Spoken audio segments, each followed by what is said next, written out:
My name's Dennis Pennington. I'm with Michigan State University. I'm in the Plant, Soil, and Microbial Sciences Department on campus there. And I've been with Extension for 18 years, and so I'm not new to Extension at all. I started out as a county-based educator in Barry County, then covered Kent and Ionia for a period of time as well as Barry, and then I switched over and was doing some bioenergy crop research. At one point I had bioenergy crop trials on farms and highway right-of-ways and airports and research properties, and I think I had 23 counties one year, and that was just too much, but so I backed off from there. But so I'm not new to doing research and or on-farm research is what I primarily was doing. My appointment is 50% research, 50% extension, and it's to do applied research, not basic research. So I'm looking forward to have a chance to get to know as many of you as I can. I think it's important to have a good working relationship, not only with growers, but with all the industry folks and whatnot, agribusinesses that we have with the booths along the back and along the walls as well. So I think the Michigan Wheat Program has been pretty successful in its first 5 years. We've seen crop yields really increase, and I think that's probably due to increase in management of the crop. And what I hope to do is to work with some of the other researchers on campus that are doing soil fertility and weed control and disease management, and try to put that together in more of a cropping systems approach, actually quite similar to what Dave talked about this morning. So that's where I'm hoping to head with this. So this topic is titled Grower Needs, and what I want to do to try to help determine where we go with some of this on-farm research is help me to get to understand a little bit about what are some of the practices that you're using on your farm, because then that will help me determine where we focus some of our research efforts. So if you want to grab, there's a clicker. There should be 6 of them on each table, so if you have more than 6 sitting to a table, maybe reach across to a table that has an extra one. So if everybody can grab a clicker, I'm going to give you some instructions, and what we're going to do is I'm going to put some questions up on the screen, and I'll have you click the right button to answer the question according to whatever the response is for you on your farm, and then I'll publish the results, or I'll put a chart up of the results of that so we can see everybody. So the way you do it is you click the button, and then there's a spot for a little indicator light. Go ahead and click your button, or click any button, and you'll see the light come on. Okay, everybody see the light come on? All right. Once that light comes on, that indicates that you have sent your response in. Now, if you're really passionate about a question, you can click your button 10 times if you want, but it will only count the vote once. Okay, so you can't really sway the vote per se.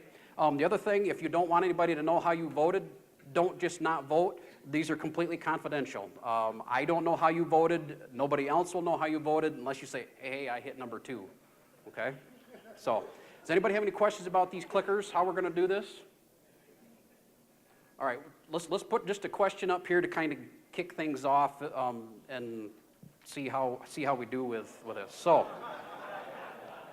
we're glad that yesterday is in the past, but let's go ahead and start voting here and see who do you think should be elected president here.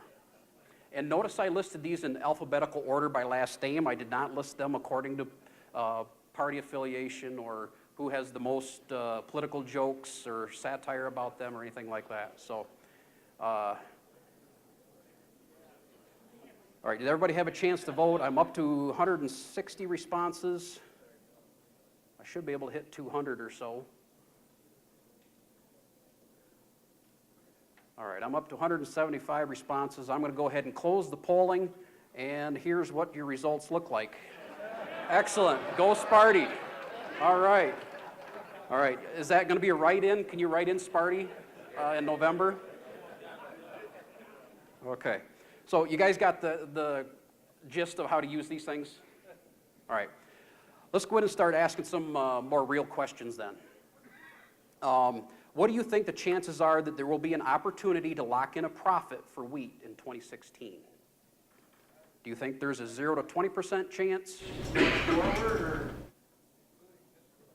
I'm sorry? Is that just going forward or including history? Going forward for your 2016 crop, okay? Do you think there will be an opportunity to lock in a profit in the market? Or what chance do you think there is? So choose the one that you think best fits your crystal ball. All right, just a second more, so if you haven't voted, go ahead. And I'm going to close polling now. All right, here's responses. So 28% of you said about a 50-50 chance of locking in a profit. Some of you a little bit more than that, some aren't quite as optimistic. So take it for what you will. All right, next question. This is a bit of demographics so I can kind of slice the data. These are the districts that your wheat board representatives represent. So there's a representative on the board from each of those districts, so pick the color that matches which county you live in, and then select District 1 through 8 based on that.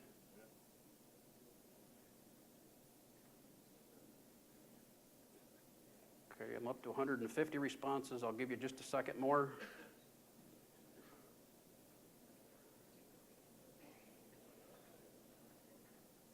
Okay. All right, so we're somewhat split. Okay, that's good, and we have every district represented. That's great. Okay, which type of which type of wheat do you grow? Red, white, or do you grow both on your farm?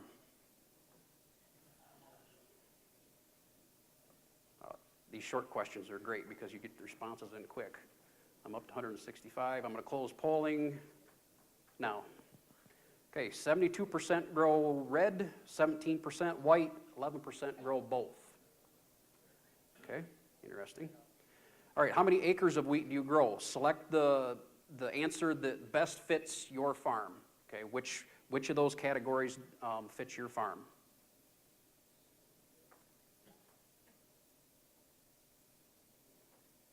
Okay, I'm up to 165. I'm going to close polling now. Okay, so there's the mix of what we have for the size of the farms or the size of the wheat crop that each of you plant. Okay. All right, in the last 3 years, how many years have you applied a fungicide to control head scab or leaf diseases? So out of the last 3 years, how many of those years have you used a fungicide on your wheat crop?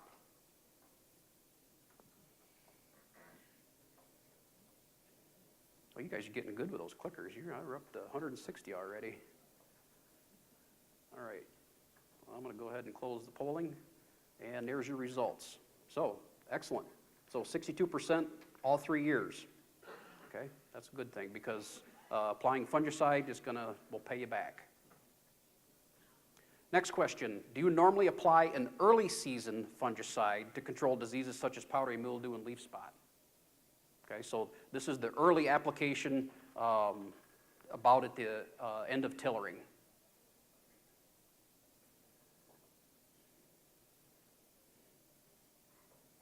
Okay, I'm up to 160 responses. Any last votes? Going once, going twice, gone. Interesting. About half and half. Okay. Okay, so next question, very similar, only do you normally apply the late season fungicide to protect the flag leaf and the head? That'd be your head scab application.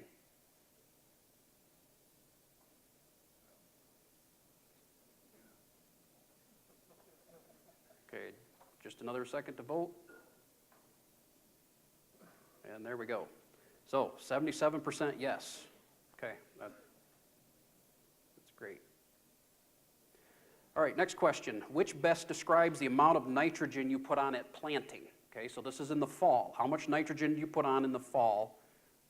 Which answer there best represents how much nitrogen you put on when you plant wheat in the fall?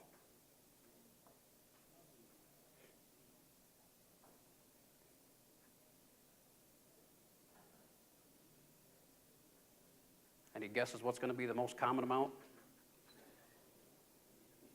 No guesses? Well, let's find out.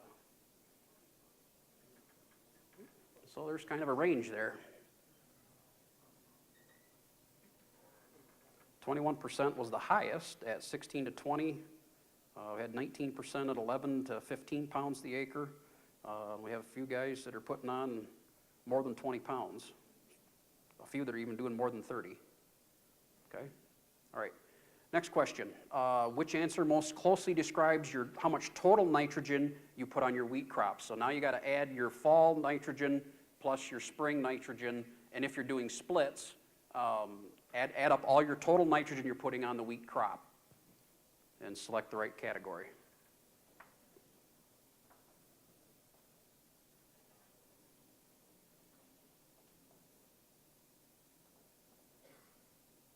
Okay, up to 150 responses. Any last votes?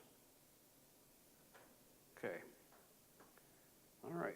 So the majority of you are in that 91 to 130 pound range, and there's a few outliers outside of that. Interesting.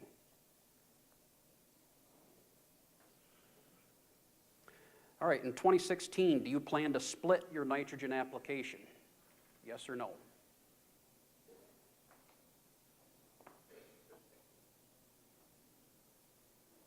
Do I need to make shorter questions next time because you guys are right on this? All right, I got 160 responses. I'm going to go ahead and close the polling. I'm sorry? Yeah, split, put 60 to 70% on at greenup, and then the balance at jointing. Not counting your planting app, correct. Yep. So for your crop out there right now, splitting it in 2 applications is what I was getting at, the balance of your nitrogen. Okay, your answer. Okay, so about 58% said yes, you plan to split. 42% said no. With commodity prices where they are, we got to make every trip across the field count. So when do you normally get the most benefit from splitting a nitrogen application?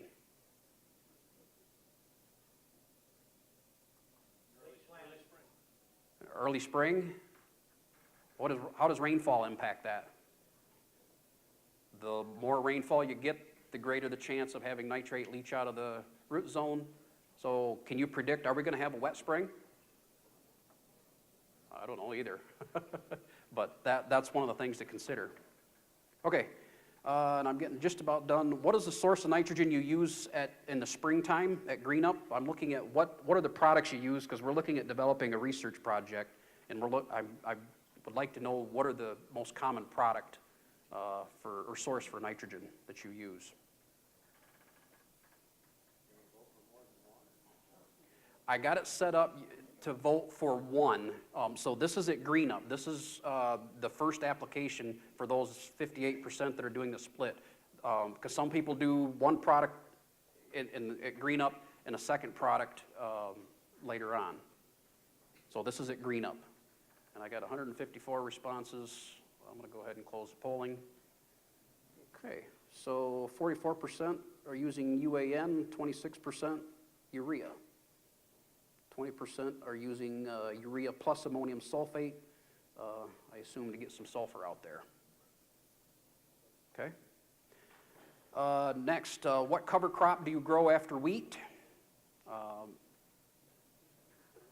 Put none if you're not using a cover crop with wheat. And if you're planting a different cover crop than the choices I've listed, choose F for other.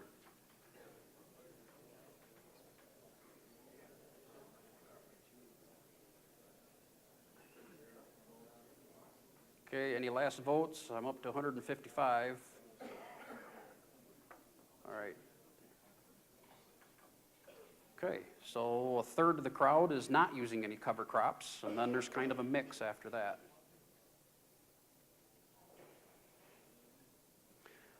Which below most accurately describes your 2015 farm average wheat yield? Okay, so this isn't looking at a specific field. What was your farm average?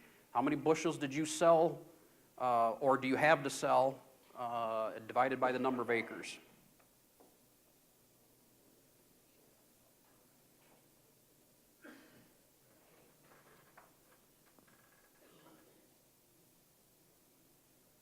Okay, couple last votes. Okay. quarter of you are ranging between 81 and 90 bushel yield, which last year the state average was 81, so that's good. And there's kind of a normal distribution there of yields. 11% are getting over 110 bushels. That's phenomenal. That's fantastic. All right, this is a question that nobody wants to tell you, and you can answer it anonymously with these clickers. So what is the average rent you pay on your wheat acres? That's for this year? For this year, for the 2016 crop that's in the ground now.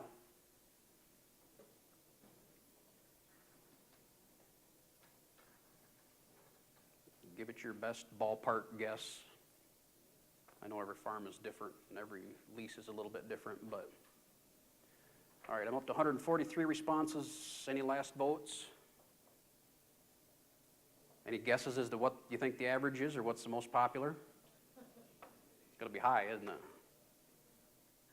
No? Oh. That's a little bit surprising, isn't it? So if you're in the 28%, you want to raise your hand. We want to come talk to you.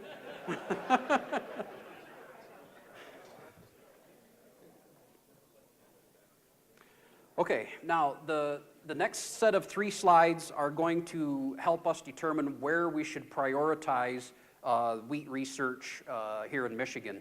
So I'm going to put this slide up 3 times, and notice this says, of the items listed below, what is your first priority?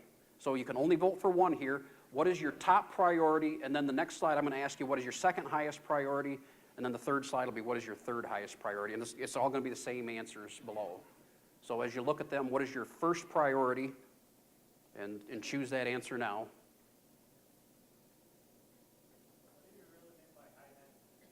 High management are looking at a variety of practices to increase yields, particularly putting maybe additional nitrogen on, maybe looking at population studies, multiple fungicide applications, adding palisade if you're putting on higher nitrogen rates to reduce lodging risk, just looking at kind of throwing the kitchen sink at it, so to speak.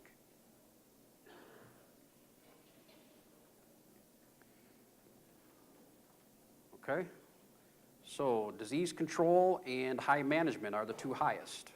All right, very good. And then variety development is number 3 right behind those. Okay. All right, so what is your second highest priority?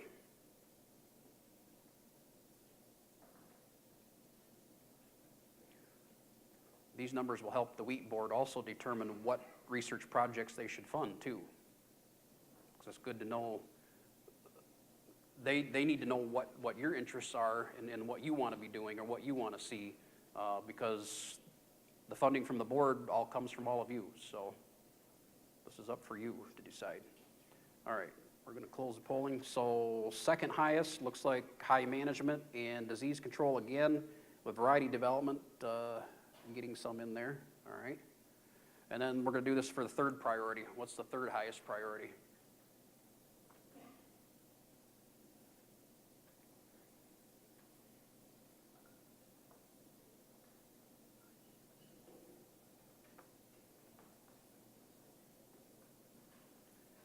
Okay, any last votes?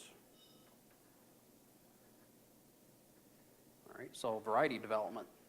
Okay, we have I think we're developing, after talking with some of my other colleagues in some of the other states and some of the national meetings I've been to, we are developing a world-class breeding program here in Michigan, which is very exciting. In fact, Bill mentioned that breeding efforts, there's not nearly the investment in breeding as what there are in soybeans and corn. Okay, and then this one relates to extension programs. What would be your first priority related to, and this is just going to be your number 1 priority for wheat extension programs. I'm not going to list this slide 3 times.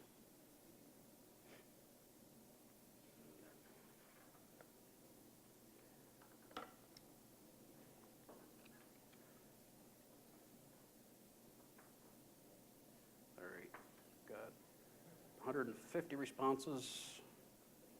Any others? Okay. So on-farm research plots, which is great because that's what I was hired to do. So I would, job security, thank you. Which leads very nicely, and I got one more slide, and then that'll lead me nicely into wrapping this up here. The last thing, how would you like to receive research results? In this one, I tried to set this up as a multiple answer, so you should be able to select up to 3. I've not tried to do that with this software before, so I'm going to try it and see if it works. So pick up to 3 of these things. How would you like to receive the research results? So we do this stuff. Do you want to receive written information? Do you want YouTube videos? Do you want to see it in presentations? Do you just want it here at the annual meeting? What do you want? So I'm up to 150 responses. Any last votes? I'm going to go ahead and close the polling. Okay. So through the Wheat Wisdom e-newsletter. So looks like most of you use that. And then the rest of them, there's kind of a smattering, kind of a variety of different ways. Excellent. All right, so there is 2 or 3 of these cards on your table. And if you would be interested in doing some on-farm research, I would love to come to your farm and help set up some research plots with you and collect data on that. So if you would fill that out and bring that back to me here at this table sometime today before you leave, I would greatly appreciate that. And if any of you want my contact information, it's on the bottom. It's got my name, my cell phone number, and my email address. So thank you for giving me this input. That'll help us decide, or help me decide, where I need to focus my priorities on. And there were a few surprises. There were a couple things that I had different ideas about what are some of the management practices on your farm. So come and look me up today. I'd be happy to visit with you. Thank you.